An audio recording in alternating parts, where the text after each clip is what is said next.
Welcome to Successful Parenting, where we, Jackie Rue and Robin Choquette, share practical skills for families to build resilience and healthy connections. As practicing professionals and parents ourselves, we hope this podcast is a resource for parents to grow, reflect, and learn more about themselves and their children. Our approach is simple, tangible, and most importantly, we lead with compassion for the integrity of the families we serve.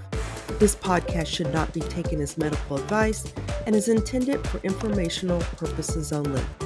We love our work, and we can't wait to watch families gain confidence and open themselves up to new ways of successful parenting. Hello, Robin. How you doing? I am great. Loving life today, just kind of zipping along and moving and doing what I need to do. I'll be honest, Jackie, it's all a bunch of BS. I'm forcing myself to go there. I'm not quite feeling it today, but I am trying to, what is it that you often say? Behave your way into where you want to be? Behave your way into feeling better. Yes, I am taking your advice and I am doing that today. Did that sound like I was there?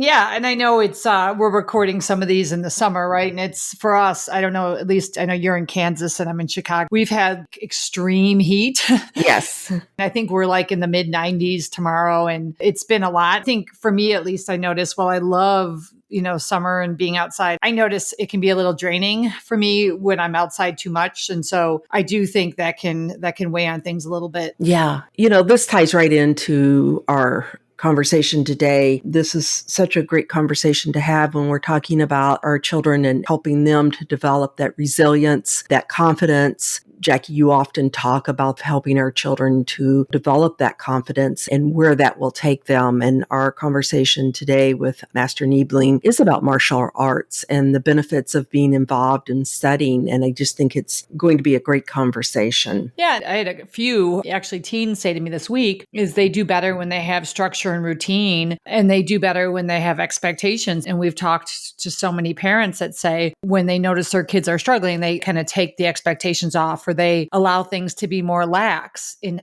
hopes to make their children more comfortable. But really, the kids will say that almost makes it more challenging for them, and that can create some anxiety. Yeah.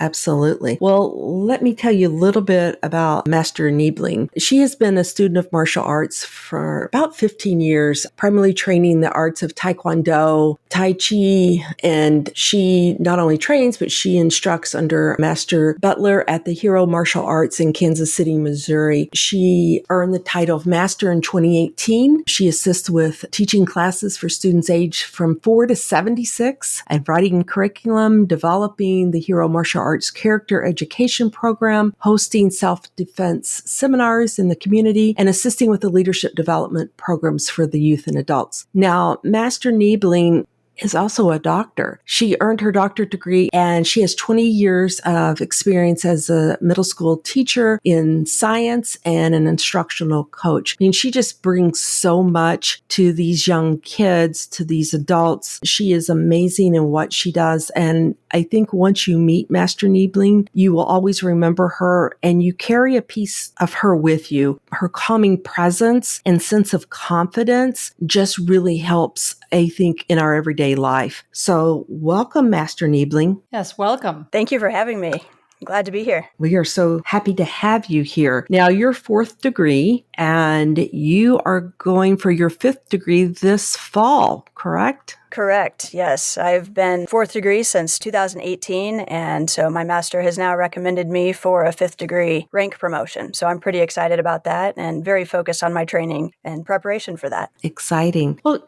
can you tell us a little bit about your journey in pursuing martial arts? And now you're a teacher and an instructor and write curriculum. You do so much. Can you tell us a little bit about that? Right. It was not really the path that I chose for myself. It found me, really. I was very active in team sports as a child and a teenager. My goal was to play college soccer, and that was a goal that I achieved. But after graduation and getting a job, my work became pretty much my whole life. And so as a young adult, I began looking for ways that I could find a little bit more balance in my life. And so I needed some other kind of activity. And so I found 1 month trial for a martial arts class. I signed up, loved it, and I've been going ever since. So it's about, it'll be 16 years in September. And so I went in wanting to be able to defend myself, meet new people, and get a really good workout. So I've met and achieved those goals along with so many others around the way. So it's been a really unique journey, and being able to give back to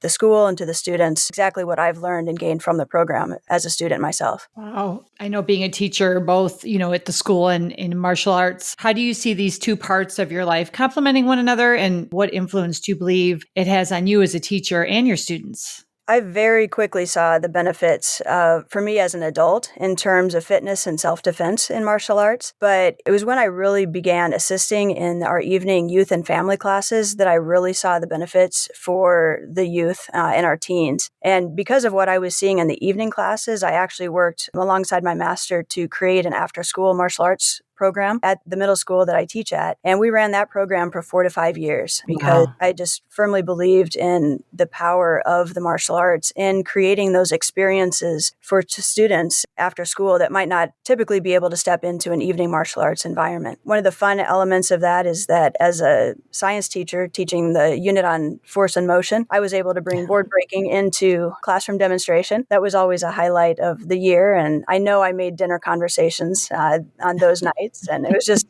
really fun to be able to bring that element of my personal life into my instruction. Eventually, I saw that the key components of martial arts instruction also began to be the keys to classroom management for me, focusing on respect, the elements of focus, and bringing in a positive attitude to everything that you do. I still reference those three things, even in my coaching role now in the classroom. Anytime I step into a new classroom, those are the kind of the three expectations that I lay out for the students that I'm working with. Go ahead. I said that was respect, and what were the other two? Respect, focus, and a positive attitude. Okay. And really at this point in my journey, I don't think I could really separate, Master Neibling from Dr. Neibling. The two have become so intertwined. We have a saying in martial arts that life is martial arts and martial arts is life. And so at our school, it goes beyond so much more than just achieving the rank and getting good at kicking and punching. It's really about who you are becoming that person of character and what you're giving back to the community. At this point, where one ends and where the other begins, it's a really fuzzy and gray place. And I personally find it a really good way of doing life for myself and seeing that in our students as well. Yeah, I can see that. It makes a lot of sense. When we're talking about martial arts, and myself, and I'm sure many of our listeners, really do not understand the difference. There's karate, Tai Kwon Do, and there's so many more. How do you find out information and decide which one to study? Absolutely. Martial arts and just the whole industry and the history of it is so broad, and there are very different styles out there. When students come to us, what we're really wanting to educate them about is really just kind of all of what martial arts can bring to the table.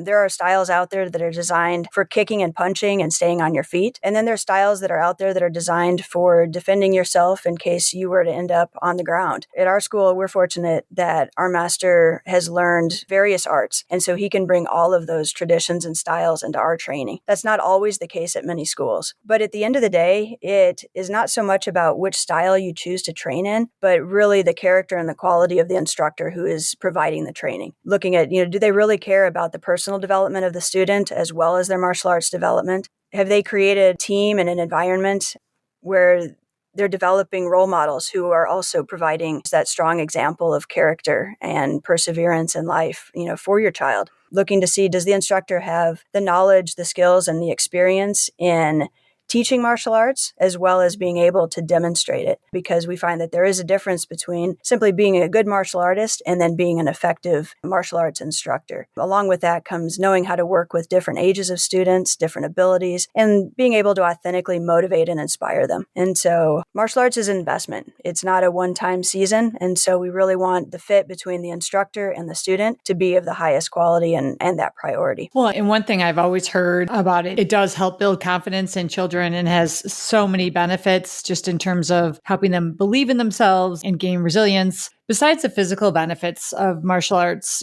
strength and balance and endurance, what else do you see individuals, especially children, teens gain through participating in martial arts? Right. So when you ask a new student, youth or teen coming in, they will usually tell you they want to learn the cool ninja skills and they want to, be able to do all the things they've seen on the latest cartoons and movies. And then the cool thing, be able to break boards too. But when we talk to the parents, parents are looking for elements more along the lines of focus and self-discipline, helping them to manage their big emotions, being more physically active, being able to defend themselves and stand up for themselves against bullies. We do all of that at our school and address that. One of the elements that's key is the way that we utilize the belt ranking system. That becomes a way for us to teach students about setting goals, both short-term and long-term. With that short-term goals, that going to white belt, to yellow belt, to orange belt, and progressing their way through the system, it really helps them to see that when they put in the effort, they can see their results. So that mastery orientation of thinking and that growth mindset. And then it's also that long-term though, because while it's exciting to earn your next rank, your ultimate goal, your original goal is to earn your black belt. But in reality, that's not even the final goal. The goal of having, a black belt is just the start. You've learned the basics. Now you're ready to add to your knowledge and your depth of training. So that's why martial arts becomes a lifestyle for so many of our students, beginning in their childhood and extending into their teen years up until the time that they'll leave for college. And we see students promoting to first degree, second degree, third degree, even a junior master level for those that have been with us for the longest time. So interesting to watch. And full disclosure, Jackie, I know you already know this, but to our listeners too, my grandson is a part of it and studies with Master Neibling. Just watching his confidence gain, and he will say that that is a place that he feels safe. That is one of those places he feels more confidence, much more than he does in school. And I think that's pretty amazing to have that impact on those kids. I agree with what you're saying. I was recently doing my research and studying on discussing the effects of martial arts. And this article was about at-risk youth. It had a pretty small sample size, so it wasn't a really robust research, but it still supported the findings of other studies that participation in martial arts impacts cognitive and psychological functioning. Master Neibling, I was going to call you Dr. Neibling. Either one, I guess, works. Have you seen this in the time that you've been in martial art? And can you share any stories of impact of individuals that you've worked with? You want to protect confidentiality. Do you have any stories that our listeners could hear and could help them to understand the changes that you see for individuals that participate? Absolutely. I think of a little guy that we've had the opportunity to work with over the years. He came to us when he was about 9. His mom really wanted him to focus on developing self-control, become more focused, and to be less aggressive with his younger brother. So as a white belt just first coming in, we had to frequently remind him about class rules, expectations, keep his hands to himself, making sure that he was listening while instructors were talking. And so we had multiple conversations with him. We were partnering with his mom, asking questions about how he was doing at school, really just begin to addressing our expectations for him. And over the course of his first several belt ranks with us, over the course of first 3 to 6 months of training, we really began to see him become more focused in class. We didn't have to remind him as often about the class expectations. And in that, we saw confidence in himself increase. And he began to take pride in his appearance and just his uniform, making sure his belt was tied correctly, and that he was being a good role model for others. And at the same time, we asked parents to share out at belt testing about growth and improvement they've seen over the course of the last belt cycle. And his mom would frequently report that he was starting to follow directions better at home. There were less issues between him and his brother, and that teachers at school were even beginning to notice a change. And so we are working with students. We know that change takes time, but those changes do happen and they're long lasting. I've run into students outside the school that have been with us, have completed their training, and they find me, they see me, and they still want to tell me the things that they remembered, the things that they've learned, and how that's helping them out in their daily lives, whatever goals that they're pursuing at that time. Those are the reasons that instructors train and then teach in martial arts. It's not about making the money. It's not about self-promotion. It really is about seeing that life change in students and families and knowing that we're contributing and that we're making a difference. Well, and I think that, one of the things Robin and I were even talking about is, how when children are struggling with things like emotional or behavioral challenges or, maybe ADHD or anxiety, they do benefit from, routine, predictability, discipline, consistency. And it sounds like those are some of the key elements in martial arts, which I think even makes it that much more powerful. What do you notice too when you think about benefits? If there's parents that are listening and they have a child that is struggling at home with ADHD, anxiety, autism, any kind of challenges, what do you see as some of the main benefits for them in joining martial arts? Right. And this is where it's kind of one of the unseen benefits of martial arts. A lot of kids that have maybe tried to participate in team sports and just find it to not be their thing, they will come to martial arts and discover, yeah, this is what it is for me. And a lot of times it's because in a team sport, they might be sitting the bench for a portion of time. In martial arts, there is no bench to sit on. Everyone participates, everyone's involved. And so they're always engaged and active. Seeing it in the classroom, seeing it in the martial arts school as well. Life is hard. There are so many things that our kids are dealing with these days. And so, we frequently see students coming in with some emotional and behavior challenges, various diagnoses. But the cool thing is that we don't have to focus on that. We can just focus on what we do as martial arts instructors. And one of the greatest gifts that we give our students is that consistency. Students know what to expect every time they come to class. They know how to bow in at the door. They know where to put their shoes, how to respond to the instructors. They know the expectations for their behavior. And so we really see them begin to live into that and live up to that. And when they experience that success in martial arts, we then begin to see that bleed over into other areas of their lives. We start hearing that, their self-discipline is improving. They're building that confidence in other areas of their lives. We're seeing those quiet and reserved kids that come in, they'll find their voice. All of a sudden, now they're wanting to perform in their school talent shows. And then we get them assisting with warm-ups or helping out junior rank students. And it's the opposite too for those kids that are, maybe struggling with high energy, very active, tend to be impulsive. We begin to see and help them follow directions the first time to manage that energy so that it's controlled and processed in a positive way rather than more chaotic way that'll often get them in trouble. So we find it's the little things that are done well and over a period of time that make the difference. And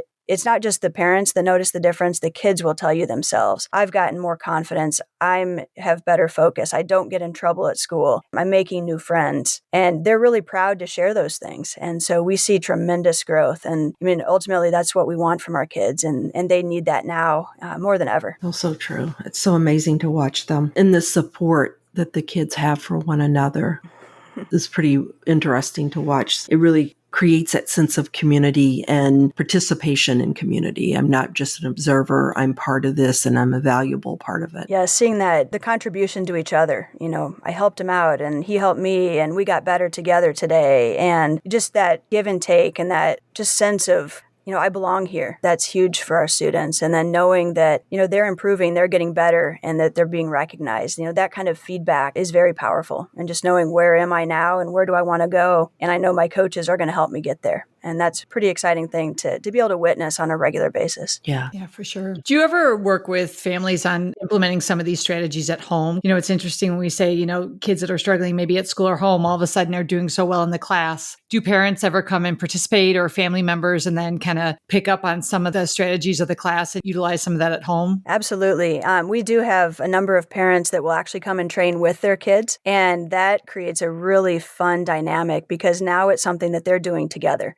There's very few activities today where parents can participate in the activity right along with their kids, earning and developing and growing together. And so it's really fun to watch a family come in as white belts and then earn their black belts together. Just really fun. We say the family that kicks together sticks together. And That's so awesome. there's a lot of power in that. The other thing that we do, we're very transparent with families about, some of the tools that we use. Very important, especially at our school, that we're building a partnership, with at home, at school, and at martial arts. And so we have countless conversations with families and students about behaviors that just aren't working at home. As martial arts masters, we begin to take on a role where kids listen to us a little bit differently than they might listen to others in their lives. And so parents will utilize us to, be on that team because we want the best ultimately for their kids. We just have conversations and, say, hey, I heard something didn't go well today at school. Let's talk about it. And so we'll process, with them and the parent listening in, and we'll talk about the elements of, learning from our mistakes, but not making the same mistakes over and over. We talk about the importance of respect and respecting classmates and teachers. And so those elements that we talk about and implement in martial arts classes for the functioning of our classes are also those same elements that really benefit families and kids at home, in the community, at school, in all aspects of their lives. How do you find the right place for your family? Is anything else you'd like to share with our listeners about participating in martial arts or finding the right fit for them? Yeah, and it really is about finding the right fit. I shared earlier just about the value of finding the right instructor, the right fit for your child in terms of motivation and just being aligned with purpose and values. In my experience, I've seen some different types of martial arts schools out there. So for families to be aware of what you might experience and why it's so important to ask questions. There's like professional martial arts schools out there. That's where I attend. And my master he's made it his livelihood. It is his profession. He doesn't have another job. He's committed his life to this work. Everything that they do comes from this love of and passion for teaching martial arts. You'll run into other schools that are owned by franchise owners. So they may not have any martial arts experience, or it might be limited experience. So they're viewing it as an investment financially for themselves. Others will enjoy teaching martial arts as a hobby. So they might teach a couple nights a week in conjunction with a regular full-time job. And so I think families can just ask questions about the school and the background, how it came to be, and just being able to find that fit there. We always encourage families, even the ones that come to us, don't just come to us and sign up because we're the first school you came to. Go check out a couple other schools. Check out 3, check out 4. Ask questions, meet the instructors, experience a class. It's not always about the school that's closest to you or the one that's the cheapest or even the one that's the most expensive. At our school, we will have students that drive 45 minutes or more each way because we're the right fit. They can't imagine going to another school because they've experienced what we have to offer. So it's not about a fancy website or marketing or, even cool looking uniforms. Check out 4 to 5 schools before making a decision. Make sure that you're asking questions about belt testing. Sometimes schools will have belt testing fees in addition to the tuition. So being able to ask questions about those kinds of things can just give you a bigger picture of what the goal is and if that's going to be a good fit for your family. And then just considering probably the most important thing is the support of the parents for the child as they're going through the program. We see the greatest success for students when their parents are fully committed to this as well, and they can provide the support and reminders at home to practice. They're helping to support the values and kind of the principles that instructors are teaching on the floor on a regular basis. And we really see families come together in some neat ways, celebrating their children as they experience their success because of their involvement in martial arts. That's awesome. Yeah, I will say, and just a plug for Master Neibling and Master Butler at Hero is very much that. It does feel like it's a full family involvement in it, and the support I think parents receive as well as the children. We are at the point of having our 3 questions, so let me share those with you. You can answer 1, 2, or all 3. It's your choice. Here we go. Number 1, what did you do as a child or teenager that would drive your parents crazy? Number 2, what is the biggest difference between children today and when you grew up? And then number 3, what does successful parenting mean to you? Master Neibling, what would you want to do? Hey, all 3 of those are fun questions. Yes. I was actually talking to my mom yesterday and I said, what was it that I did that kind of drove you crazy? She couldn't come up with anything off the top of her head. But one of the things that I remember from being a kid that I kind of think probably drove her crazy would be when we had to dress up and wear fancy dresses. I hated lace and I hated ruffles. So I remember specifically at a school concert having to wear this dressy dress and it had ruffles on the sleeves. And I wanted to tuck them under so they'd be out of the way. And my mom kept saying, no, keep them out. It's so cute. It's so pretty that way. Nope. By the time I got up on stage, those ruffles were cleanly tucked away and I was much happier. And she was just shaking her head out there in the audience, I'm sure. So that, of course, now I do wear lace and ruffles, but back then it was a little bit harder. So, hey, we made it through that. I was reminded last week of one of the biggest differences between when I was a kid and kids are dealing with today. And we had a heavy thunderstorm come through Kansas City and took down a lot of power lines. And so families were out of power for hours, days. And a parent came into a session that I was leading and said, we lost power. And my son, he didn't know what to do with himself. He was like, Mom, call the power company. Tell them we need power. I want to get on my device. As a child, I remember that the idea of being bored wasn't a concept I really understood. One, because my parents, we couldn't go there. We couldn't use that word bored. There was always something to do or something to try or be creative, be imaginative. That space of being bored today so that you're forced to draw on that creativity and imagination. It's a little bit less common to see that for kids than what it was when I was growing up. So true. So true. And then when I think about successful parenting, for me and what I've seen modeled from my parents and other families as I've watched over the years is just the concept of intentionality, really getting to know who your children are on an individual basis and being able to raise them and make decisions for them based on who they are and what they need. And I know that watching those dynamics in our family with 3 girls who have 3 very different personalities, it has made a difference in just how successful that we've been able to be as adults, and knowing beyond a shadow of a doubt that, my parents cared for me in my development, wanted the best for me. And so just stepping back and looking at the things that they did intentionally to make sure that some of those things happened for us as kids. I love it. I love it. Love it. Well, thank you so much. I appreciate you taking the time and talking with us today. Oh, thank you for the opportunity. I always enjoy being able to share with families about martial arts and just the passion and energy that we as instructors bring to the art, and just continuing to pass it on to the next generation. Yes. Well, thank you very much. And I hope you all have a great day. Thank you. Bye, everyone. Bye. Bye. Bye, Jackie. Bye, Robin. Thank you for joining us, and make sure to subscribe and like us to catch our next episode, where we will take you on a journey to find new ways of successful parenting.